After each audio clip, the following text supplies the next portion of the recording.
Hi, ഏറെ രസകരമായ ഒരു ഇറാനിയൻ ചലച്ചിത്രം through the olive trees. Iranian സിനിമകൾ അങ്ങേയറ്റം യാഥാർത്ഥ്യബോധമുള്ളതും വിജ്ഞാനപ്രദവും ഹൃദയസ്പർശിയുമാണെന്ന് നിങ്ങൾക്കെല്ലാവർക്കും അറിയാമല്ലോ. അത്തരമൊരു ചലച്ചിത്രമാണ് ത്രൂ ദ ഒലിവ് ട്രീസ്. 1994 ഈ ചിത്രം നിർമ്മിക്കപ്പെട്ടത്. അതായത് 30 വർഷങ്ങൾക്ക് മുമ്പ്. സത്യത്തിൽ കാലത്തിനെ അതിജീവിക്കുന്ന, മനുഷ്യരെ സ്നേഹബന്ധങ്ങളുടെ വിലപിടിപ്പിക്കുന്ന ഇറാനിയൻ സിനിമകൾ ഈ കാലഘട്ടത്തിലും പ്രസക്തമായി നിലകൊള്ളുന്നുണ്ട്. നമുക്ക് നേരെ സിനിമയുടെ വിശദമായ കഥയിലേക്ക് പോകാം. അതിനു മുമ്പ് ഇത്തരത്തിലുള്ള സിനിമാ കഥകൾ കേൾക്കാൻ ഇഷ്ടപ്പെടുന്ന പുതിയ കൂട്ടുകാരുണ്ടെങ്കിൽ നമ്മുടെ ചാനൽ ഒന്ന് സബ്സ്ക്രൈബ് ചെയ്യണേ. കൂട്ടുകാർക്ക് ഷെയർ ചെയ്തു കൊടുക്കുകയും കമന്റ് ചെയ്യുകയും ലൈക്ക് ചെയ്യുകയും ചെയ്യൂ. വീഡിയോ ഹൈപ്പ് ചെയ്യാനും ശ്രമിക്കൂ. കഥയുടെ തുടക്കത്തിൽ ഒരു വ്യക്തി നമ്മളുടെ മുമ്പിലെത്തുന്നു. അദ്ദേഹം പറയുകയാണ്, എന്റെ പേര് മുഹമ്മദ് അലി കേശവഴ്സ്. ഈ സിനിമയിലെ സംവിധായകനായി അഭിനയിക്കുന്ന നടനാണ്. ഞാനൊഴികെ ഈ സിനിമയിലെ മറ്റ് അഭിനേതാക്കളെല്ലാം ഇതാ ഈ ഗ്രാമത്തിൽ നിന്നുള്ളവരാണ്. തലസ്ഥാനമായ ടെഹ്റാനിൽ നിന്ന് 400 കിലോമീറ്റർ വടക്കുള്ള കോക്കർ എന്ന പേരിൽ അറിയപ്പെടുന്ന ഒരു സ്ഥലമാണിത്. കഴിഞ്ഞ വർഷം ഈ ഗ്രാമത്തിലെ പകുതിയിലധികം ആളുകൾ ഭയാനകമായ ഭൂകമ്പത്തിൽ മരണപ്പെട്ടു. ഒരു യുവ നടിയെ തേടി ഞങ്ങൾ ഇവിടുത്തെ പുനർനിർമ്മിച്ച ഒരു പെൺപള്ളിക്കൂടത്തിൽ വന്നിരിക്കുകയാണ്. അദ്ദേഹം അങ്ങനെ സംസാരിച്ചു നിൽക്കെ മുഹമ്മദ് അലിയുടെ അസിസ്റ്റന്റ് ഓടി വന്ന് പറഞ്ഞു, സാർ, പെൺകുട്ടികൾ തയ്യാറായി നിൽപ്പുണ്ട്. അവർ വല്ലാതെ വിശന്നിരിക്കുകയാണ്. അവർക്കിവിടെ നിന്ന് കുറെ ദൂരം പോവാനുള്ളതുമാണ്. മുഹമ്മദ് അലി അങ്ങോട്ടേക്ക് നടന്നു ചെന്നു. സ്കൂളിലെ പെൺകുട്ടികളൊക്കെ വരിവരിയായി നിൽക്കുന്നുണ്ട്. വരാൻ താമസം നേരിട്ടതിന് മുഹമ്മദ് അലി എന്ന സംവിധായകൻ അവരോട് ക്ഷമ ചോദിച്ചു. പിന്നാലെ അവിടെ ഉണ്ടായിരുന്ന ഓരോ പെൺകുട്ടികളെയും അദ്ദേഹം നോക്കാൻ ആരംഭിച്ചു. തനിക്കിഷ്ടപ്പെട്ട പെൺകുട്ടികളുടെ പേരുകൾ അസിസ്റ്റന്റിനോട് എഴുതിയെടുക്കാൻ പറഞ്ഞു. വിലാസവും കുറിച്ചെടുക്കാൻ കൂട്ടിച്ചേർത്തു. അങ്ങനെ കുറച്ച് പെൺകുട്ടികളുടെ പേരുകൾ അസിസ്റ്റന്റ് എഴുതിയെടുത്തു. ആ കൂട്ടത്തിൽ ഒരു പെൺകുട്ടിയുടെ പേര് സംവിധായകൻ നേരിട്ട് ചോദിച്ചു. തഹേറെ ലദാനിയൻ എന്നവൾ മറുപടി കൊടുത്തു. അവളുടെ പേരും വിലാസവും കുറിച്ചെടുക്കൂ എന്ന് മുഹമ്മദ് അലി അസിസ്റ്റന്റിനോട് നിർദ്ദേശിച്ചു. മറ്റു ചില പെൺകുട്ടികളുടെ പേര് കൂടി സംവിധായകൻ ചോദിച്ചെങ്കിലും മിക്കവർക്കും സ്ഥിരമായൊരു വിലാസമുണ്ടായിരുന്നില്ല. കാരണം ഭൂകമ്പത്തിൽ അവരുടെ വീടുകളൊക്കെ തകർന്നു. അവരിൽ ഭൂരിഭാഗവും പലയിടങ്ങളിലായി കൂടാരങ്ങളിലാണ് ഇപ്പോൾ ജീവിക്കുന്നത്. പെൺകുട്ടികൾ ആകാംക്ഷയോടെ സംവിധായകന് ചുറ്റും നിരന്നു. കൂട്ടത്തിൽ പിന്നിൽ നിന്നൊരു പെൺകുട്ടി വിളിച്ചു ചോദിച്ചു, ഞങ്ങളെ ഷൂട്ട് ചെയ്തിട്ട് എന്ത് കാര്യത്തിനാ? എന്തായാലും അവർ ഞങ്ങളെ ടെലിവിഷനിലൊന്നും കാണിക്കില്ലല്ലോ. സംവിധായകൻ തമാശയായി തിരികെ ചോദിച്ചു, നിങ്ങൾ ടെലിവിഷനിൽ നിങ്ങളെ കാണുവാൻ വേണ്ടിയാണോ അഭിനയിക്കാൻ തയ്യാറാവുന്നത്? തുടർന്ന് അദ്ദേഹം എല്ലാവരോടുമായി ചോദിച്ചു, നിങ്ങൾക്കൊക്കെ എന്താ വേണ്ടത്? ഞങ്ങൾ നിങ്ങളെ ഷൂട്ട് ചെയ്യണോ അതോ വേണ്ടയോ? എല്ലാവരും ഒരുമിച്ച് പറഞ്ഞു, തീർച്ചയായും ഷൂട്ട് ചെയ്യണം. പക്ഷേ പെൺകുട്ടികൾ ഒരു കാര്യം കൂട്ടിച്ചേർത്തു, പക്ഷേ ഞങ്ങളുടെ വീഡിയോ പ്രദർശിപ്പിക്കപ്പെടും എന്ന് നിങ്ങൾ ഉറപ്പാക്കുകയും വേണം. ത്രൂ ദ ഒലിവ് ട്രീസ് എന്ന ചലച്ചിത്രത്തിന്റെ ടൈറ്റിൽ തെളിയുന്നത് അവിടെ വെച്ചിട്ടാണ്. അടുത്ത ദിവസം ഗ്രാമത്തിലെ തകർന്ന റോഡുകളിലൂടെ ഒരു കാർ മുന്നോട്ട് നീങ്ങുകയാണ്. സംവിധായകന്റെ അസിസ്റ്റന്റ് മിസിസ് ശിവയാണ് കാർ ഓടിക്കുന്നത്. കാറിലെ റേഡിയോയിൽ നിന്ന് 1993 മെയ് 30 അതെന്ന് നമ്മൾ മനസ്സിലാക്കുന്നു. മിസിസ് ശിവ റോഡിൽ ഒരാളെ കണ്ടു. അവർ കാർ നിർത്തി അദ്ദേഹത്തോട് സംസാരിച്ചു. അദ്ദേഹം ഒരു നടനും ആ ഗ്രാമത്തിലെ അന്തേവാസിയുമാണ്. തൊഴിൽപരമായി അദ്ദേഹം ഒരു അധ്യാപകനാണ്. പക്ഷേ നിലവിൽ ആ സിനിമയിൽ മികച്ചൊരു വേഷം അദ്ദേഹം ചെയ്യുന്നുണ്ട്. അദ്ദേഹം ഷൂട്ടിംഗ് സെറ്റിലേക്ക് പോവുകയായിരുന്നു. പക്ഷേ ഷൂട്ടിംഗ് സെറ്റിലേക്കുള്ള മിനി ബസ് അദ്ദേഹത്തിന് നഷ്ടമായി. അതുകൊണ്ട് അങ്ങോട്ടേക്ക് നടക്കുകയാണ്. ആ ഗ്രാമത്തിൽ കുറെ കാലമായി ഷൂട്ടിംഗ് നടക്കുന്നുണ്ട്. ഗ്രാമവാസികൾക്കെല്ലാം അതിനെക്കുറിച്ച് കൃത്യമായിട്ടറിയാം. ഈ നിമിഷത്തിൽ ഈ സിനിമ നടക്കുന്ന പശ്ചാത്തലത്തെപ്പറ്റി ഒന്ന് വിശദീകരിച്ച് പറയേണ്ടതുണ്ട്. അബ്ബാസ് കിയാരോസ്തമി കോക്കർ ട്രിയോളജി എന്ന പേരിൽ 3 ചലച്ചിത്രം പിടിച്ചിട്ടുണ്ട്. Where is the friend's house, അതാണ് ആദ്യ ചലച്ചിത്രം. നമ്മുടെ ചാനലിൽ മുമ്പത് ചെയ്തിട്ടുണ്ട്. രണ്ടാമത്തെ ചലച്ചിത്രമായിരുന്നു ലൈഫ് ആൻഡ് നത്തിങ് മോർ. അദ്ദേഹം പിടിച്ച 3ാമത്തെ ചലച്ചിത്രമാണിത്, ത്രൂ ദ ഒലിവ് ട്രീസ്. ഈ 3 ചലച്ചിത്രങ്ങളും കോക്കർ എന്ന ഇടം കേന്ദ്രീകരിച്ചാണ് പിടിക്കപ്പെട്ടത്. ഇതിലെ ലൈഫ് ആൻഡ് നത്തിങ് മോർ എന്ന രണ്ടാമത്തെ ചലച്ചിത്രം ഷൂട്ട് ചെയ്യുമ്പോൾ അദ്ദേഹത്തിനുണ്ടായ ചില അനുഭവങ്ങളിൽ നിന്നുമാണ് 3ാമത്തെ സിനിമ രൂപപ്പെട്ടത്. രണ്ടാമത്തെ സിനിമയുടെ കഥാ പശ്ചാത്തലവും അത് ഷൂട്ട് ചെയ്തപ്പോഴുള്ള അനുഭവമാണ് ഈ സിനിമ പറയുന്നത്. മിസസ് ശിവ അധ്യാപകനെ തന്റെ വാഹനത്തിൽ കയറ്റി കുറച്ചു ദൂരം മുന്നോട്ട് പോയപ്പോ മിനി ബസ് കണ്ടു. ഷൂട്ടിംഗ് സൈറ്റിലേക്ക് പോകുന്ന മിനി ബസ്സാണ്. മിസസ് ശിവ വണ്ടി നിർത്തി. അധ്യാപകൻ ഇറങ്ങി ബസ്സിൽ കയറി. മിസസ് ശിവ വണ്ടി തിരിച്ച് മറ്റൊരു ദിശയിലേക്ക് പുറപ്പെട്ടു. ഷൂട്ടിംഗുമായി ബന്ധപ്പെട്ട് അവർ ഒരുപാട് ജോലികൾ ചെയ്യുന്നുണ്ട്. ഷൂട്ടിംഗുമായി ബന്ധപ്പെട്ട കാര്യങ്ങളുടെ മേൽനോട്ടവും മറ്റും അവർക്കാണുള്ളത്. യാഥാർത്ഥ്യത്തിൽ ഒരു പ്രൊഡക്ഷൻ കൺട്രോളറുടെ ഡ്യൂട്ടി. മുന്നോട്ടുള്ള യാത്രയ്ക്കൊടുവിൽ അവരുടെ കാറ് ഒരു വീടിന് മുന്നിലെത്തി. പുറത്തു നിർത്തി അവർ തഹേറയെ ഉറക്കെ വിളിക്കാൻ ആരംഭിച്ചു. ഷൂട്ടിങ്ങിനായി തഹേറയെ കൊണ്ടുപോവാനാണ് അവർ വന്നത്. പക്ഷേ തഹേറ വീട്ടിലില്ല എന്നവളുടെ പ്രായമായ മുത്തശ്ശി മുകൾ നിലയിൽ നിന്ന് വിളിച്ചു പറഞ്ഞു. ഒരു പുതിയ വസ്ത്രം വാങ്ങാൻ അവളുടെ രാവിലെ കൂട്ടുകാരിയുടെ വീട്ടിലേക്ക് പോയതാണ്. മുത്തശ്ശി മിസസ് ശിവയെ അകത്തേക്ക് ക്ഷണിച്ചു. മിസസ് ശിവ പുറത്തുള്ള ഒരു ബെഞ്ചിലിരുന്നു. തഹീറയുടെ മാതാപിതാക്കൾ മരിച്ചതോടെയാണ് അവരുടെ കഷ്ടപ്പാടുകൾ ആരംഭിച്ചത്. മുത്തശ്ശി അത് ഏറ്റുപറഞ്ഞു. തഹീറയെ പറ്റിയുള്ള പരാതികളും മുത്തശ്ശി ഇങ്ങനെ പറഞ്ഞുകൊണ്ടിരിക്കുന്നുണ്ടായിരുന്നു. മുത്തശ്ശി ആകെ വയ്യാതിരിക്കുന്ന അവസ്ഥയിലാണ്. പടികൾ കയറിയിറങ്ങാൻ അവർക്ക് തീരെ വയ്യ. രാവിലെ വെള്ളം കൊണ്ടുവന്ന് തരണമെന്ന് തഹീറയുടെ മുത്തശ്ശി പറഞ്ഞിരുന്നതാണ്. പക്ഷേ തഹീറ ഇതുവരെ തിരികെ വന്നിട്ടില്ല. താഴെ വെള്ളം നിറച്ചു വെച്ച പാത്രം മിസസ് ശിവ നോക്കിക്കണ്ടു. അല്പം ബുദ്ധിമുട്ടിയാണെങ്കിലും അവരത് കഷ്ടപ്പെട്ട് മുത്തശ്ശിക്കായി മുകളിലേക്ക് എത്തിച്ചു കൊടുത്തു. മുത്തശ്ശി അവരോട് നന്ദി പറഞ്ഞു. അപ്പോഴേക്കും തഹീറ മറുവശത്ത് നിന്ന് തിരികെ വന്നു. ഓ, നീ വന്നോ എന്ന മട്ടിൽ മിസസ് ശിവ ചോദിച്ചു. ഞാനൊരു വസ്ത്രം വാങ്ങാൻ കൂട്ടുകാരിയുടെ വീട്ടിൽ പോയതാണ്. തഹീറ മറുപടി നൽകി. വസ്ത്രമൊന്ന് നോക്കട്ടെ എന്നായി മിസസ് ശിവ. തഹീറ താൻ കൊണ്ടുവന്ന വസ്ത്രം ബാഗിൽ നിന്ന് പുറത്തെടുത്തു. വസ്ത്രം നോക്കിയ ശേഷം അവർ അവളെ വഴക്ക് പറഞ്ഞു. ഈ വസ്ത്രമൊക്കെ എന്തിനാ? നീയൊരു ഗ്രാമീണ പെൺകുട്ടിയുടെ വേഷമാ ചെയ്യുന്നത്. ഇത്രയും ഭംഗിയുള്ള വസ്ത്രം നീ ധരിക്കേണ്ടതില്ല. തഹീറെ അല്പം വാശിയുള്ള കൂട്ടത്തിലാണ്. അവൾ പറഞ്ഞു, മേഡം, ഈ വസ്ത്രത്തിൽ ഞാൻ കാണാൻ വളരെ സുന്ദരിയായിരിക്കും എന്ന് എന്റെ കൂട്ടുകാരി പറഞ്ഞത്. ഞാനിത് ധരിക്കട്ടെ എന്ന് പറഞ്ഞ് അകത്തേക്ക് പോയി അവൾ ആ വസ്ത്രം ധരിക്കാൻ ആരംഭിച്ചു. മിസസ് ശിവ അവളുടെ പിന്നാലെ ചെന്ന് പറഞ്ഞു, ഈ വസ്ത്രത്തിൽ നിന്നെ കാണാൻ നല്ല ഭംഗിയുണ്ട്, അത് സത്യമാണ്. പക്ഷേ നീ അഭിനയിക്കാൻ പോകുന്ന കഥാപാത്രം ഇത്തരത്തിലുള്ള വസ്ത്രമല്ല ധരിക്കുന്നത്. അതുകൊണ്ട് നിനക്കിത് ധരിക്കാൻ കഴിയില്ല. പറയുന്നത് മനസ്സിലാക്കണം. ഇതാണ് അവസാന തീരുമാനം. അതുകൊണ്ട് നീ സാധാരണ ധരിക്കുന്ന വസ്ത്രങ്ങൾ ധരിച്ച് തയ്യാറാവൂ. അപ്പോഴേക്കും ഞാൻ പോയിട്ട് തിരികെ എത്താം. അതും പറഞ്ഞ് മിസസ് ശിവ വണ്ടിയെടുത്ത് അവിടെ നിന്ന് പോവാൻ ആരംഭിച്ചു. കുറച്ചു ദൂരം പിന്നിട്ടപ്പോ കുറച്ചു കുട്ടികൾ മിസസ് ശിവയുടെ കാർ കണ്ട് ദൂരെ നിന്ന് അവരെ വിളിച്ചു. നിലവിലിപ്പോൾ ഗ്രാമത്തിലെ മിക്കവാറും എല്ലാവർക്കും ഈ കാർ പരിചിതമാണ്. അവൾ കാർ അല്പം പിന്നോട്ടെടുത്തു. നടന്നെത്തിയ കുട്ടികളിൽ ഒരാളുടെ കയ്യിൽ പൂച്ചട്ടിയുണ്ട്. പൂച്ചട്ടി കൊണ്ടുവരാനുള്ള ചുമതല മിസസ് ശിവ ആ ആൺകുട്ടിയായിരുന്നു ഏൽപ്പിച്ചിരുന്നത്. അവൾ ചോദിച്ചു, നീ ഒരു പൂച്ചട്ടി മാത്രമേ കൊണ്ടുവന്നുള്ളൂ? അവൻ പറഞ്ഞു, അല്ല, ഞാൻ 2 എണ്ണം കൊണ്ടുവന്നു. മറ്റൊന്നെന്റെ കൂട്ടുകാരൻ പിടിച്ചുകൊണ്ടുവരുന്നുണ്ട്. ചെടികൾ കാറിന്റെ പിന്നിൽ വെക്കാൻ മിസ് ശിവ അവരോടായി പറഞ്ഞു. എന്നിട്ടവൾ കുട്ടികളോട് അറിയിച്ചു, ഞാൻ നിങ്ങളെ സ്കൂളിലാക്കാം, കയറിക്കോളൂ. കുട്ടികൾ മറുപടി പറഞ്ഞു, വേണ്ട മേഡം, ഞങ്ങളുടെ സ്കൂൾ വളരെ അടുത്ത. നടന്ന 2 മിനിറ്റിനുള്ളിൽ ഞങ്ങൾ തന്നെ അവിടെ എത്തും. നിങ്ങൾ പൊക്കോളൂ. പിന്നാലെ മിസസ് ശിവ വണ്ടിയെടുത്ത് അവിടെ നിന്ന് പുറപ്പെട്ടു. പോകുന്ന വഴിയിൽ തുറന്ന ആകാശത്തിന് താഴെയുള്ള ഒരു സ്കൂൾ അവർ കണ്ടു. ഭൂകമ്പം വലിയ നാശനഷ്ടം തന്നെ സംഭവിപ്പിച്ചിരിക്കുന്നു. ഒരു കൂടാരത്തിന് കീഴിലാണ് കുട്ടികൾ പഠിക്കുന്നത്. വൈകാതെ ഷൂട്ടിംഗ് ലൊക്കേഷനിലേക്ക് മിസസ് ശിവ വന്നു ചേർന്നു. ഷൂട്ടിംഗും ആരംഭിച്ചു. ഷൂട്ട് ചെയ്യുന്നത് ഒരു രംഗമാണ്. ഒരു വൃദ്ധൻ 2 നിലകളുള്ള ചെറിയൊരു വീടിന്റെ താഴ്ഭാഗത്ത് നിൽക്കുന്നു. ആ സമയം അതുവഴി ഒരു ചാക്കും ചുമന്ന് ഒരു പയ്യൻ നടന്നു വരുന്നു. അവനാണ് കഥാനായകൻ. അവൻ അവിടെ ചേർന്നുള്ള ഒരു കോണി കയറി മുകൾ നിലയിലേക്ക് എത്തും. മുകളിൽ ചെന്ന് അവൻ തന്റെ നവവധുവിനെ അഭിവാദ്യം ചെയ്യും. പിന്നാലെ അവളോട് ചില കാര്യങ്ങൾ സംസാരിക്കാൻ ആരംഭിക്കുകയും ചെയ്യും. ഷൂട്ടിംഗ് മുന്നോട്ടു പോയി. പയ്യൻ ചാക്കു ചുമന്ന് നേരെ മുകളിലെത്തി. നവവധുവിനെ അഭിവാദ്യം ചെയ്തു. പക്ഷേ അത് കഴിഞ്ഞപ്പോൾ അവൻ വരികൾ പറയുന്നില്ല, സംഭാഷണം പറയുന്നേയില്ല, നിശബ്ദനാവുന്നു. വീണ്ടും വീണ്ടും ചിത്രീകരണം തുടർന്നു. അഭിവാദ്യത്തിനു ശേഷം ഡയലോഗ് പറയാൻ അവന് സാധിക്കുന്നില്ല. വീണ്ടും വീണ്ടും സംവിധായകൻ കട്ടുവിളിക്കേണ്ടി വന്നു. അടുത്തതായി എന്താണ് പറയേണ്ടതെന്ന് സംവിധായകൻ ദൂരെ നിന്ന് അവനോട് വിളിച്ചു പറഞ്ഞുകൊടുത്തു. നിരവധി തവണ ആവർത്തിച്ചവൻ ശ്രമിച്ചെങ്കിലും അതേ പോയിന്റിൽ തന്നെ ഷൂട്ടിംഗ് നിന്നുപോകുന്നു. കുറെ തവണ പരാജയപ്പെട്ടു കഴിഞ്ഞപ്പോൾ ആ പയ്യൻ സംവിധായകനെ അടുത്തേക്ക് വിളിച്ചു. സംവിധായകൻ വന്നപ്പോ അവൻ പറഞ്ഞു, എനിക്കിത് ചെയ്യാൻ കഴിയുന്നില്ല, സംഭാഷണങ്ങൾ ഞാൻ മറന്നുപോവുകയാണ്. സംവിധായകൻ പറഞ്ഞു, നീ നേരത്തെ നന്നായി സംസാരിക്കുന്നുണ്ടായിരുന്നല്ലോ. അത് ഞാനൊരു പെൺകുട്ടിയോട് സംസാരിക്കുമ്പോ എനിക്ക് വല്ലാതെ വിക്കല് വരുന്നു. എനിക്ക് സാധാരണ പോലെ സംസാരിക്കാൻ കഴിയുന്നില്ല.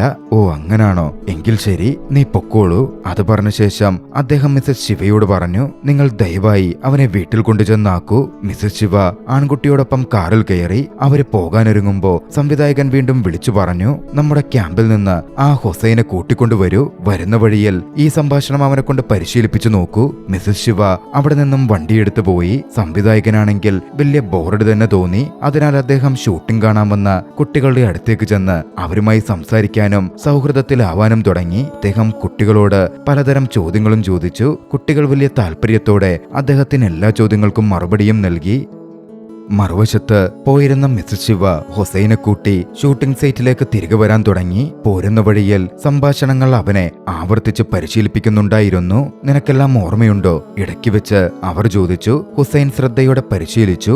ഓർമ്മയുണ്ട്, എല്ലാം കൃത്യമാണെന്നാ തോന്നുന്നത്, അവൻ പറയുകയും ചെയ്തു. റോഡ് പണി നടക്കുന്നത് കാരണം സാധാരണ പോകുന്ന റോഡിലൂടെ കാർ കൊണ്ടുപോകാൻ ആ സമയം മിസസ് ശിവക്ക് സാധിച്ചില്ല. തൊഴിലാളികളോട് കടത്തിവിടാൻ അവൾ കുറച്ചുനേരം പറഞ്ഞു. ഒരു തർക്കവും ഉടലെടുത്തു. ഒടുവിൽ മറ്റു വഴികളില്ലാതെ മറ്റൊരു വഴിയിലൂടെ ഷൂട്ടിംഗ് സൈറ്റിലേക്ക് പോകാൻ അവൾ നിർബന്ധിതയാക്കപ്പെട്ടു. അല്പദൂരത്തെ യാത്രയ്ക്ക് ശേഷം അവർ സ്ഥലത്തെത്തി. ഹുസൈനെ ഷൂട്ടിംഗ് സൈറ്റിലെ എല്ലാവർക്കും അറിയാം, കാരണം അവൻ അതേ ഗ്രാമത്തിൽ നിന്നുള്ളവനാണ്. കൂടാതെ ഷൂട്ടിംഗ് യൂണിറ്റിൽ അസിസ്റ്റന്റായി അവൻ ജോലി ചെയ്യുകയും ചെയ്യുന്നുണ്ടായിരുന്നു. സംവിധായകൻ പറഞ്ഞതും ഹുസൈൻ പെട്ടെന്ന് തന്നെ ഷൂട്ടിങ്ങിന് തയ്യാറായി. അതേ രംഗം വീണ്ടും ചിത്രീകരിക്കുന്നു. ഇത്തവണ കഥാനായകന്റെ സ്ഥാനത്ത് ഹുസൈനാണ്.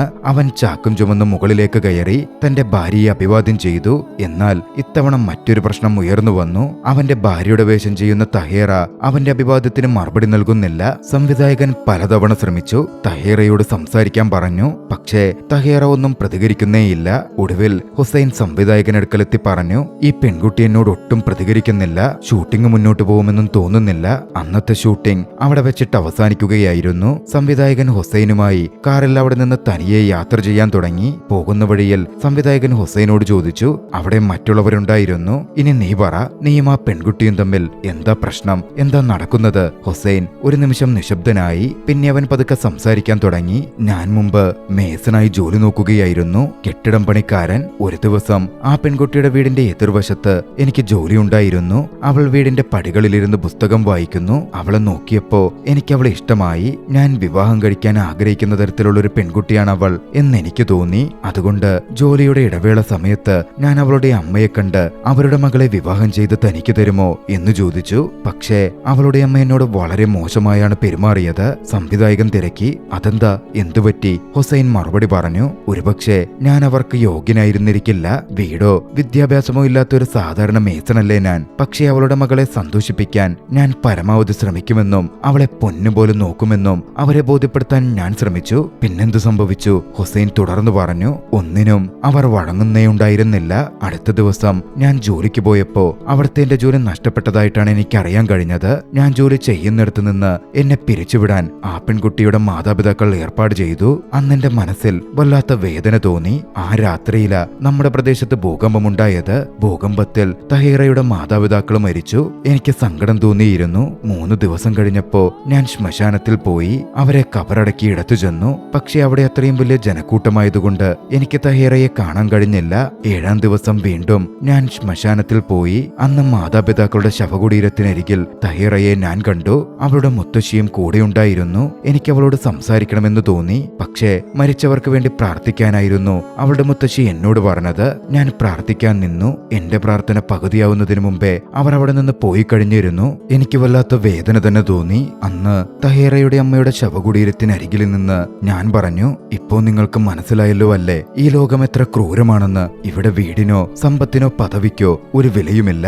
നമ്മൾ മനുഷ്യരെല്ലാം തുല്യരാണ്. പക്ഷേ അന്ന് നിങ്ങൾ എന്നെ വല്ലാതെ അപമാനിച്ചു. ഹുസൈൻ തുടർന്നു പറഞ്ഞു, ഭൂകമ്പമുണ്ടായപ്പോ ഒരുപക്ഷെ എന്റെ ഹൃദയത്തിലെ വേദന കാരണമായിരിക്കാം അത് സംഭവിച്ചതെന്നായിരുന്നു ഞാൻ ചിന്തിച്ചത്. അവന്റെ കണ്ണുകൾ നിറയുന്നുണ്ടായിരുന്നു. അവൻ സങ്കടത്തോടെ സംവിധായകൻ അടുക്കൽ തുടർന്നു, എനിക്ക് 11 വയസ്സുള്ളപ്പോ മുതൽ ഞാൻ വീട് തോറും നടന്ന് ജോലി ചെയ്യുകയാണ്. സംവിധായകൻ ചോദിച്ചു, എന്ത് തരത്തിലുള്ള ജോലിയാ നീ ചെയ്തുകൊണ്ടിരുന്നത്? ഞാനൊരു മേസന്റെ സഹായിയായ ജോലി ചെയ്തു വന്നത്. മണ്ണ് മാന്തി ഇഷ്ടികകൾ പൊട്ടിച്ച് അങ്ങനെ.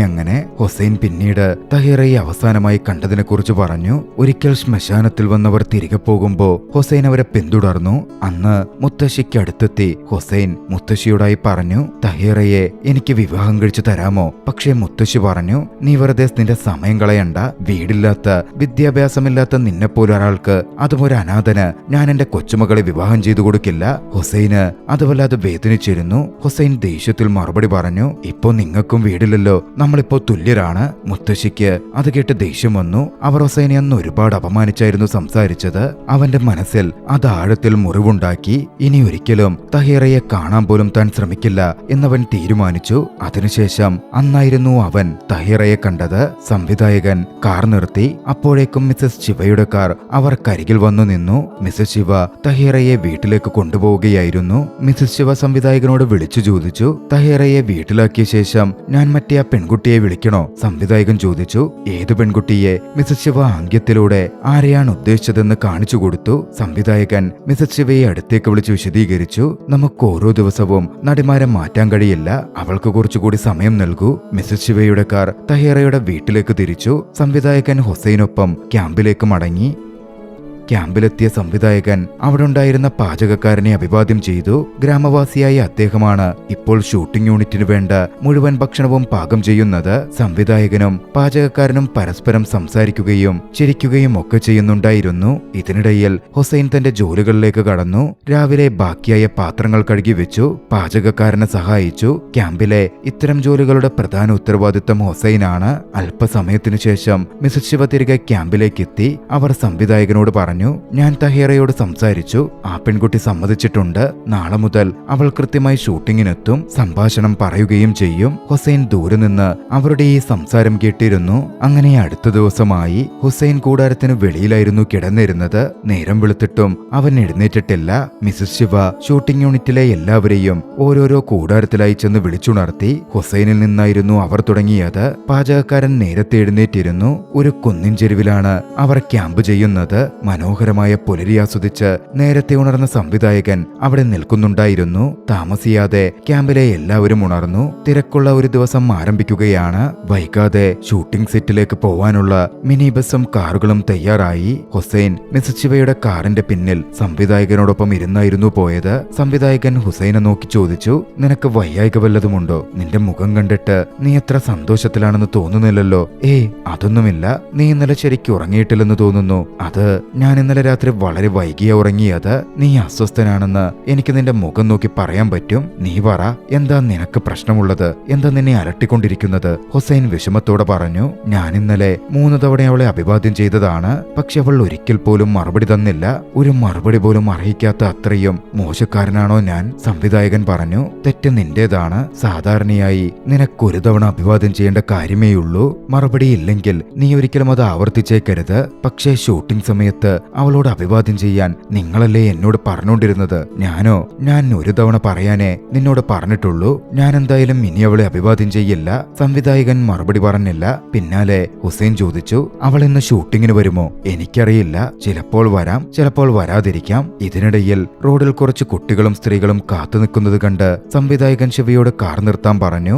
അവരോട് കയറിക്കോളാൻ സംവിധായകൻ അറിയിച്ചു. അവർ ഓടി വന്ന് കാറിൽ കയറി. അവർ നഗരത്തിൽ പോയ ശേഷം വീട്ടിലേക്ക് മടങ്ങി വരുന്നതാണ്. സംവിധായകൻ അവരോട് സംസാരിക്കാൻ തുടങ്ങി. ഒരു ഘട്ടത്തിൽ മുന്നിലിരുന്ന സ്ത്രീയോട് ചോദിച്ചു, നിങ്ങളുടെ മകൾക്ക് ഞങ്ങളുടെ സിനിമയിൽ അഭിനയിക്കാൻ താല്പര്യമുണ്ടാകുമോ? ഇല്ല, അവൾക്ക് അഭിനയിക്കാൻ അറിയില്ല. അടുത്തിരുന്ന പെൺകുട്ടി വളരെ നാണത്തോടെ അത് കേട്ട് പതുങ്ങുന്നത് സംവിധായകൻ ശ്രദ്ധിച്ചു. അത് കുഴപ്പമില്ല, അഭിനയിക്കാൻ അവളെ ഞാൻ പഠിപ്പിച്ചോളാം. അവൾക്ക് അഭിനയിക്കാൻ സമ്മതമാണെങ്കിൽ അവളെ വിടാൻ നിങ്ങൾക്ക് പ്രശ്നമൊന്നുമില്ലല്ലോ. ആ സ്ത്രീ ഒന്നും പറഞ്ഞില്ല. പിന്നാലെ സംവിധായകൻ ആ പെൺകുട്ടിയുടെ പേര് ചോദിച്ചു. പക്ഷേ അവൾ മൗനം പാലിക്കുകയായിരുന്നു ചെയ്തത്. പിന്നിൽ നിന്ന് ഹുസൈൻ പറഞ്ഞു, ഇവിടുത്തെ സ്ത്രീകളും പെൺകുട്ടികളും അപരിചിതരോട് പേര് പറയില്ല. സംവിധായകൻ പിന്നീട് വിഷയം മാറ്റി. തകർന്ന ഗ്രാമ റോഡിലൂടെ കാർ യാത്ര തുടർന്നു. കുറെ ദൂരം സഞ്ചരിച്ച ശേഷം സ്ത്രീകൾക്ക് ഇറങ്ങാനുള്ള ഇടമെത്തി. മിസസ് ശിവയോട് പറഞ്ഞ് സംവിധായകൻ കാർ നിർത്തിച്ചു. സ്ത്രീകൾ ഇറങ്ങിയ ശേഷം അവരുടെ വിലാസം വാങ്ങാൻ സംവിധായകൻ ആവശ്യപ്പെട്ടു. മിസസ് ശിവ സ്ത്രീകളിൽ ഒരാളെ വിളിച്ചെങ്കിലും തങ്ങൾക്ക് സ്ഥിരമായൊരു വിലാസമില്ലെന്നായിരുന്നു അവരുടെ മറുപടി. അവർ താൽക്കാലികമായി മുന്നിലുള്ള ഒലിവ് തോട്ടത്തിലെ കൂടാരത്തിലാണ് താമസിക്കുന്നത് എന്നും കൂട്ടിച്ചേർത്തു. മിസസ് ശിവ ചോദിച്ചു, എനിക്ക് നിങ്ങളെ ആവശ്യമുണ്ടെങ്കിൽ അവിടെ എത്തിയാൽ കാണാൻ പറ്റുമോ? ആ സ്ത്രീ തലയാട്ടി. കാർ വീണ്ടും മുന്നോട്ടു പോവാൻ തുടങ്ങി. സംവിധായകനടുക്കൽ ശിവ ചോദിച്ചു, എന്തിനാ നിങ്ങൾ അവളുടെ വിലാസം ചോദിച്ചത്? സംവിധായകൻ പറഞ്ഞു, അവരുടെ അഡ്രസ്സിന് വേണ്ടിയിട്ടല്ല. ഉറവയുടെ അരികിലുള്ള ഒരു രംഗമില്ലേ, ആ രംഗത്തിൽ അവരുടെ ആ മകളെ കാസ്റ്റ് ചെയ്താലോ എന്ന് ഞാൻ ആലോചിച്ചു. അതുകൊണ്ടാ വിലാസം വാങ്ങാൻ പറഞ്ഞത്. ഇനി അത് നടന്നില്ലെങ്കിൽ ഹുസൈനെ വെച്ച് ഞാൻ മറ്റൊരാശയം ആലോചിക്കുന്നുണ്ട്. സംവിധായകൻ ഹുസൈനരികിൽ ചോദിച്ചു, നീ എന്ത് പറയുന്നു? അവളെ ഹുസൈന് വിവാഹം ആലോചിക്കട്ടെ എന്ന രീതിയിലായിരുന്നു സംവിധായകന്റെ ആ ചോദ്യം. ഹുസൈൻ അത് മനസ്സിലായി. ഹുസൈൻ തല താഴ്ത്തി പറഞ്ഞു, എനിക്ക് അവളിൽ താല്പര്യമില്ല. അതെന്താ? അവള് നല്ല സുന്ദരിയായ പെൺകുട്ടിയല്ലേ? അവള് സുന്ദരിയായിരിക്കാം, പക്ഷെ അവൾക്ക് എഴുതാനും വായിക്കാനും അറിയില്ല. നിനക്കെങ്ങനെ അറിയാം? അവര് കർഷകരാണ്, അവർക്ക് വിദ്യാഭ്യാസമൊന്നും ലഭിച്ചിട്ടില്ല. പറഞ്ഞിട്ടില്ല. എനിക്ക് വിദ്യാഭ്യാസമുള്ള ഒരു പെൺകുട്ടിയെ വിവാഹം കഴിക്കണം. ഞാൻ വിവാഹം കഴിച്ച് കുട്ടികളുണ്ടാകുമ്പോ എന്റെ ഭാര്യയും എന്നെപ്പോലെ നിരക്ഷരയാണെങ്കിൽ കുട്ടികളെ പഠിക്കാൻ ആര് സഹായിക്കും? ഞങ്ങൾ രണ്ടുപേരും നിരക്ഷരരാണെങ്കിൽ ഞങ്ങളുടെ ഭാവി വളരെ ബുദ്ധിമുട്ടായിരിക്കും. കുട്ടികളും കഷ്ടപ്പെടും. അത് കേട്ടതും സംവിധായകൻ നെടുവീർപ്പോടെ പറഞ്ഞു, അപ്പോൾ അവൾ നിരക്ഷരയായതുകൊണ്ട് നിനക്ക് അവളെ വേണ്ട. അങ്ങനെയാണെങ്കിൽ തഹീറയെ നീ ആഗ്രഹിക്കുന്നതും തെറ്റല്ലേ? തഹീറെ എന്തിനു നിന്നെ ഭർത്താവായി സ്വീകരിക്കണം? അവൾ വിദ്യാസമ്പന്നയായ പെൺകുട്ടിയല്ലേ? പിന്നെ നീ എന്തിനാ ഇതിൽ ദേഷ്യം കാണിക്കുന്നത്? ഹുസൈൻ പറഞ്ഞു, എനിക്ക് ദേഷ്യമൊന്നുമില്ല. പക്ഷേ ഞാൻ ചിലത് ചിന്തിക്കാറുണ്ട്. വീടുള്ളവർ വീടുള്ളവരെയും പണക്കാർ പണക്കാരെയും നിരക്ഷരർ നിരക്ഷരരെയും വിദ്യാഭ്യാസമുള്ളവർ വിദ്യാഭ്യാസമുള്ളവരെയും മാത്രം വിവാഹം കഴിച്ചാൽ ഈ സമൂഹത്തിൽ ഒന്നും തന്നെ മാറില്ലല്ലോ. വിദ്യാസമ്പന്നർ നിരക്ഷരരെയും പണക്കാർ പാവപ്പെട്ടവരെയും വീടുള്ളവർ ഭവനരഹിതരെയും അങ്ങനെ വിവാഹം കഴിക്കുന്നതല്ലേ നല്ലത്? അപ്പോൾ ഈ സമൂഹത്തിൽ ഒട്ടും വിവേചനമുണ്ടാവില്ല. അങ്ങനെ അവർക്ക് പരസ്പരം സഹായിക്കാൻ പറ്റും, തുണയാവാനും സാധിക്കും. ഹുസൈൻ തുടർന്നു പറഞ്ഞു, രണ്ടുപേർ വിവാഹം കഴിച്ച് അവർക്ക് രണ്ട് വീടുകൾ ലഭിച്ചാൽ അവർക്കൊന്നിൽ തലയും മറ്റൊന്നിൽ കാലും വെച്ച് ജീവിക്കാൻ കഴിയില്ലല്ലോ. സംവിധായകൻ ചിരിയോടെ പറഞ്ഞു, അത് തീർച്ചയായും പറ്റില്ല. പക്ഷെ അവർക്കൊന്നിൽ താമസിക്കാനും മറ്റൊന്ന് വാടക കൊടുക്കാനും കഴിയും. ഹുസൈൻ തുടർന്നു, അത് ശരിയാണ്, അവർക്കത് സാധിക്കും. സംവിധായകൻ അവന്റെ ആശയത്തിന് തലകുലുക്കി. യാത്ര മുന്നോട്ടേക്ക് തുടർന്നിരുന്നു. തഹീറയുടെ വീടിന് മുന്നിൽ കാർ നിന്നു. മിസസ് ശിവ തഹീറയുടെ പേര് ഉറക്കെ വിളിക്കാൻ തുടങ്ങി. കുറച്ചു നിമിഷങ്ങൾക്ക് ശേഷം അടഞ്ഞ വാതിൽ തുറന്ന് തഹീറ താഴേക്ക് വന്നു. ഷൂട്ടിങ്ങിന് പോവാൻ അവൾ തയ്യാറായിട്ട് നിൽക്കുകയായിരുന്നു. അങ്ങനെ വീണ്ടും ഷൂട്ടിംഗ് പുനരാരംഭിക്കുകയാണ്. പുതിയൊരു രംഗമാണ് ഇപ്പോൾ ഷൂട്ട് ചെയ്യുന്നത്. രംഗത്തിൽ ഹുസൈൻ തഹീറയെ വഴക്ക് പറയുകയും തന്റെ സോക്സ് എവിടെയാണ് എന്ന് ദേഷ്യത്തിൽ ചോദിക്കുകയും വേണം. എന്നിട്ടവൻ താഴേക്ക് വന്ന് അവിടെയിരിക്കുന്ന മാന്യനോട് സംസാരിക്കണം. ഷൂട്ടിംഗ് സീനുകൾക്കിടയിൽ ചില ചെറിയ തെറ്റുകൾ ഉണ്ടായെങ്കിലും കുറച്ച് ഷോട്ടുകൾ കൊണ്ട് ആ രംഗം പൂർത്തിയായി. അടുത്ത രംഗത്തിനായി തയ്യാറെടുക്കാൻ ഹുസൈന് നിർദ്ദേശം ലഭിച്ചു. ഹുസൈൻ മുകളിലേക്ക് ചെന്ന് തല താഴ്ത്തി നിശബ്ദമായി പുസ്തകം വായിക്കുന്ന തഹീറയിൽ നിന്ന് അല്പം മാറി നിന്നു. ശേഷം അവളെ സൂക്ഷിച്ചു നോക്കി. താഴെയടുത്ത ഷോട്ടിനുള്ള ഒരുക്കങ്ങൾ നടക്കുകയാണ്. സാധനങ്ങൾ എവിടെ വെക്കണമെന്ന് സംവിധായകൻ ഓരോരുത്തർക്കും നിർദ്ദേശം നൽകുന്നു. ഇതിനിടയിൽ ഹുസൈൻ തഹീറയോട് സംസാരിക്കാൻ ശ്രമിച്ചു. അവൻ പറഞ്ഞു, ഷൂട്ട് ചെയ്ത ആ സീനിലെ പോലെ ഒരു സോക്സിനു വേണ്ടി ഞാൻ ഒരിക്കലും നിന്നെ വഴക്ക് പറയില്ല. സംവിധായകൻ പറഞ്ഞതുകൊണ്ട് മാത്രമാ ഞാനിത് പറഞ്ഞത്. നമ്മൾ വിവാഹം കഴിക്കുവാണെങ്കിൽ എന്റെ വസ്ത്രത്തിന്റെ കാര്യമൊക്കെ ഞാൻ തന്നെ നോക്കിക്കോളാം. നിന്റെ വസ്ത്രങ്ങൾ പോലും ഞാൻ അടുക്കി വെക്കാം. നിന്നെ കഷ്ടപ്പെടുത്താനല്ല, സന്തോഷത്തോടെ ജീവിക്കാനാ വിവാഹം കഴിക്കുവാൻ ഞാൻ ആഗ്രഹിച്ചത്. പിന്നെ നീ എനിക്ക് വേണ്ടി ഒരിക്കലും ഭക്ഷണം പാകം ചെയ്യേണ്ടി വരില്ല. ഞാൻ ജോലിക്ക് പോകുമ്പോ നീ നിന്റെ പഠനം തുടരണം എന്നാ എന്റെ ആഗ്രഹം. എല്ലാ ദിവസവും ജോലി കഴിഞ്ഞു വരുമ്പോ ഞാൻ നിനക്ക് ഭക്ഷണം കൊണ്ടുവരാം. നിന്റെ സന്തോഷം മാത്രമേ എനിക്ക് വേണ്ടു. ഹുസൈൻ അങ്ങനെ ഓരോന്ന് പറഞ്ഞു നിൽക്കെ പുതിയ രംഗത്തിനായുള്ള ഷൂട്ട് ആരംഭിച്ചു. പക്ഷേ ഹുസൈൻ അത് അറിഞ്ഞിരുന്നില്ല. അവൻ തഹീറയോട് സംസാരിച്ചു കൊണ്ടേയിരുന്നു. അപ്പോൾ താഴെ നിന്ന് ആരോ ഹുസൈനെ ഉറക്കെ വിളിച്ചു അഭിനയിക്കാൻ ആവശ്യപ്പെട്ടു. അവൻ വേഗം ഷൂട്ടിലേക്ക് തിരികെ എത്തി തന്റെ സംഭാഷണങ്ങൾ പറയാൻ തുടങ്ങി. അല്പസമയത്തിനു ശേഷം ക്യാമറ ഫിലിം തീർന്നു. അതിനാൽ അവർ ഒരു ഇടവേള എടുത്തു. ഹുസൈൻ ഈ അവസരം തഹീറയുടെ അടുത്തേക്ക് പോകാൻ ഉപയോഗിച്ചു. പതിവ് പോലെ തഹീറ പുസ്തകം വായിക്കുകയാണ്. ഹുസൈൻ തഹീറയോടായി പറഞ്ഞു, നിനക്കെന്നെ ഇഷ്ടമാണോ ഇല്ലയോ എന്ന് നീ ഇപ്പോഴും പറഞ്ഞിട്ടില്ല. നീ അത് ഉറക്കെ പറയുക പോലും വേണ്ട.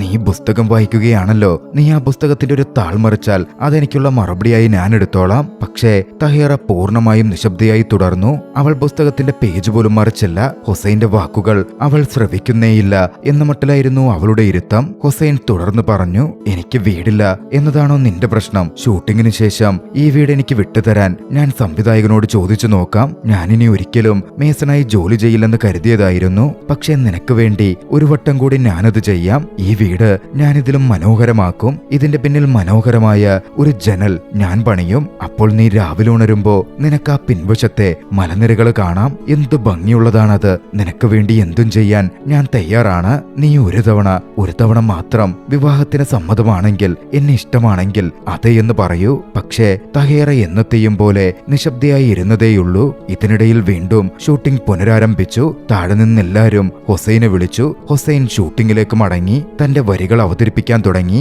ആ രംഗത്തിന്റെ അവസാനത്തിൽ ഷൂട്ടിംഗ് പൂർത്തിയായി. യൂണിറ്റിലെ എല്ലാവരും സാധനങ്ങളൊക്കെ ഒതുക്കി വെക്കാൻ ആരംഭിച്ചു. ഹുസൈൻ തന്റെ ബ്ലേസർ അഴിച്ചുവെച്ച് എല്ലാവർക്കും ചായ ഉണ്ടാക്കി കപ്പുകളിൽ വിളമ്പാൻ ആരംഭിച്ചു. അവസാനത്തെ 2 ചായക്കപ്പുമായി അവൻ തഹീറയുടെ അടുത്തേക്ക് ചെന്നു. പക്ഷേ ഇത്തവണയും തഹീറ ഹുസൈനെ അവഗണിച്ചു. അവൻ ചായക്കപ്പ് അവളുടെ മുന്നിൽ വെച്ച് അകത്തേക്ക് പോയി. അവിടെ നിന്ന് ഒരു പൂവും ഒരു ബോക്സും എടുത്തുകൊണ്ട് വന്നു. എന്നിട്ട് തഹീറയുടെ മുന്നിൽ ചായക്കപ്പ് മനോഹരമായി വെച്ചു. ശേഷം അവൻ അല്പം മാറി നിന്ന് പറഞ്ഞു, ഓരോ ദിവസവും നിനക്കിങ്ങനെ ചായ വിളമ്പാനാണ് ഞാൻ ആഗ്രഹിക്കുന്നത്.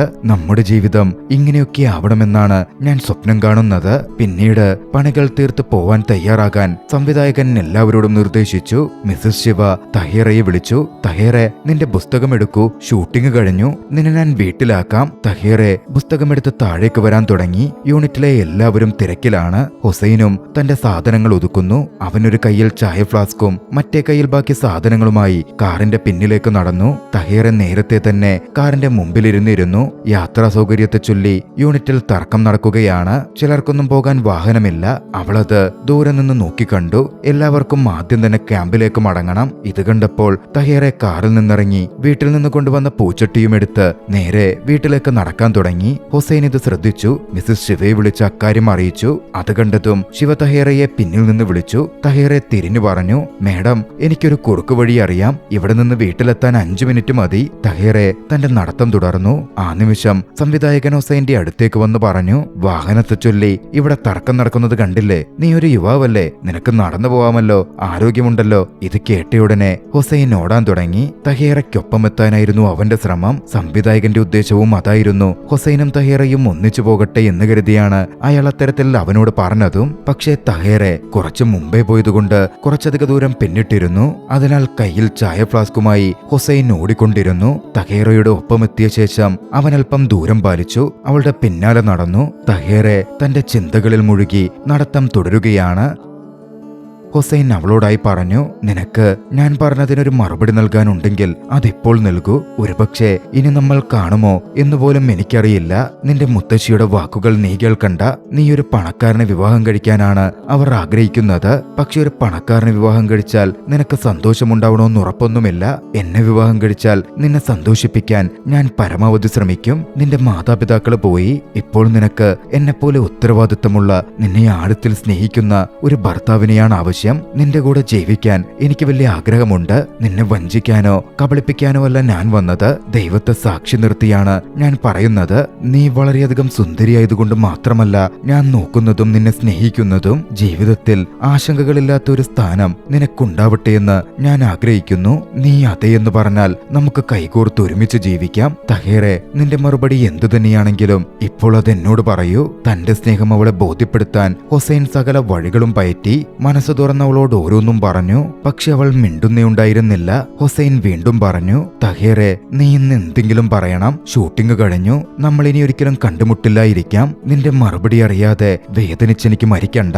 ദയവ് ചെയ്ത് എനിക്കൊരു മറുപടി തരൂ. ഞാൻ നിന്നെ ഇനി ശല്യം ചെയ്യില്ലെന്ന് വാഗ്ദാനം ചെയ്യാം. ഞാൻ ഇനി ഒരിക്കലും നിന്റെ മുന്നിലേ വരില്ല. ഇതിനിടയിൽ തഹീറെ നിശബ്ദയായി നടത്തം തുടർന്നുകൊണ്ടേയിരിക്കുകയാണ്. ഒരു ഘട്ടത്തിൽ നിരാശനായി ഹുസൈൻ നിന്നുപോയി. അവൻ ചായ ഫ്ലാസ്ക് താഴെ വെച്ച് തഹീറയെ തന്നെ നോക്കി നിന്നു. തഹീറെ മലമ്പാതയിലൂടെ മുകളിലേക്ക് കയറുകയാണ്.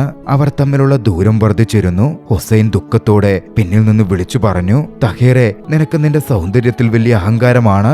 നിന്റെ ഹൃദയം കല്ലുപോലെ കഠിനമാണ്. എനിക്ക് അവസാനമായി ഒരു കാര്യം കൂടി പറയാനുണ്ട്. എന്നെപ്പോലെ ആരും നിന്നെ സ്നേഹിക്കില്ല.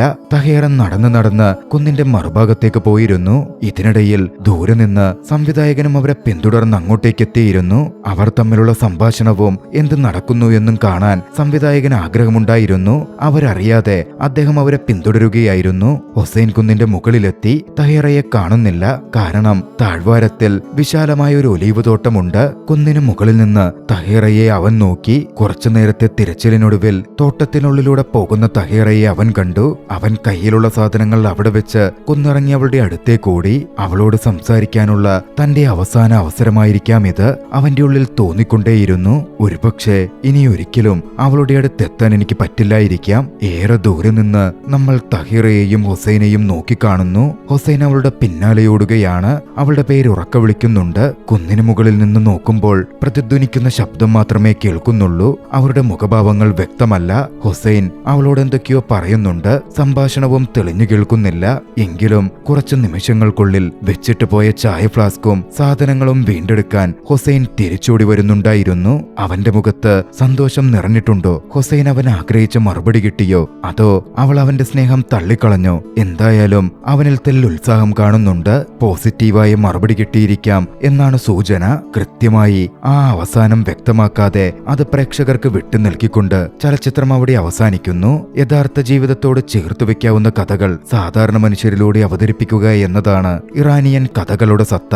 അബ്ബാസ് കിയാരോസ്തമിയുടെ ത്രൂ ദി ഒലിവ് ട്രീസ് എന്ന സിനിമയെക്കുറിച്ച് ആഴത്തിൽ നോക്കിയാൽ ചില കാര്യങ്ങൾ നോക്കിക്കാണാം. 1994 30 കൊല്ലങ്ങൾക്ക് മുമ്പ് ചിത്രീകരിക്കപ്പെട്ട ഈ ചലച്ചിത്രം വെറുമൊരു പ്രണയകഥ മാത്രമല്ല, അന്നത്തെ സാമൂഹിക സ്ഥിതിയുടെ നേർചിത്രം കൂടിയാണ്. സിനിമയിലെ കുറ്റുനോക്കിയാൽ ചില കാര്യങ്ങൾ നോക്കിക്കാണാം. സിനിമയും യാഥാർത്ഥ്യവും തമ്മിലുള്ള സംഘർഷം. സിനിമാ സെറ്റിന്റെ പശ്ചാത്തലത്തിൽ നായകനും നായികയും അഭിനയിക്കുന്നുണ്ടെങ്കിലും ക്യാമറയ്ക്ക് പിന്നിൽ അവരുടെ ജീവിതം കുറച്ചധികം കലുഷിതമാണ്. സിനിമയിലെ റിയൽ ജീവിതവും അവരുടെ റിയൽ ജീവിതവും തമ്മിലുള്ള വൈരുദ്ധ്യം മനോഹരമായി നോക്കിക്കാണാൻ സാധിക്കുന്നുണ്ട്.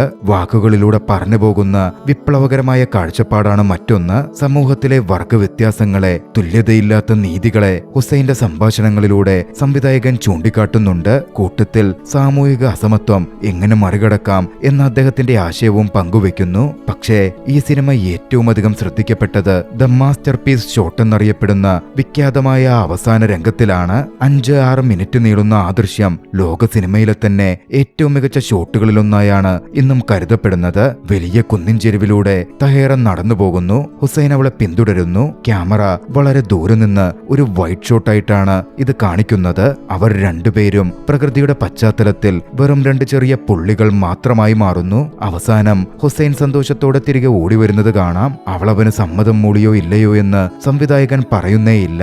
പ്രേക്ഷകർക്കായി അത് വിട്ടു നൽകിയിരിക്കുന്നു. അത് നാടകീയതയോ മറ്റൊന്നോ ഇല്ലാതെ പ്രകൃതിദത്തമായ വെളിച്ചത്തിൽ സാധാരണക്കാരായ അഭിനേതാക്കളെ വെച്ച് ദൈനംദിന ജീവിതത്തിലെ സാധാ സംഭാഷണങ്ങൾ ഉൾപ്പെടുത്തി ലോകത്തിലെ വലിയ സത്യങ്ങൾ, ജീവിതത്തിന്റെ തത്വങ്ങൾ കിയാരോസ്തമി ലോകത്തോട് വിളിച്ചു പറയുന്നു. നിങ്ങൾക്ക് ഈ കഥയെ പറ്റിയുള്ള അഭിപ്രായങ്ങളും നിങ്ങളുടെ കാഴ്ചപ്പാടുകളും കമന്റ് ബോക്സിൽ പറയുമല്ലോ. കഥ ഇഷ്ടമായെങ്കിൽ വീഡിയോ ലൈക്ക് ചെയ്യുക.